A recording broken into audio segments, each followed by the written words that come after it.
With the high cost of cable TV and companies like Hulu, Paramount Plus, Sling TV, and other networks, they're all creating paid streaming apps for their content. It can be really hard to find free local channels. Well, in today's tech video, I'm going to show you how to get free local channels on your smart TV.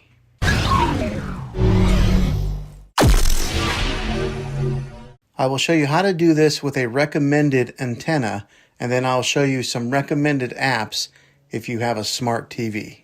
The first way to get local channels would be through this antenna here. I have tested this one and I found it to be a great option among the many antennas that are out there. I'll put a link in the description down below of where you can get this particular one. Now this thing is really easy to install. Just plug the coax cable into the back of the antenna jack on the TV.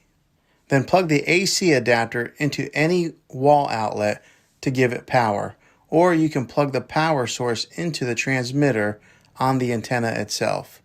Now, if you have a smart TV and a Wi-Fi connection, a way to get free local channels is to download these three apps.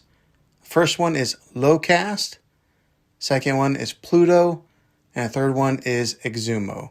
Each of these offers a variety of free local channel content. Well, thanks for watching this video, guys. If you found it helpful, go ahead and click a thumbs up. Go ahead and subscribe to my channel. I make tech videos all the time, and I'd love to have you back in the next one. Take care.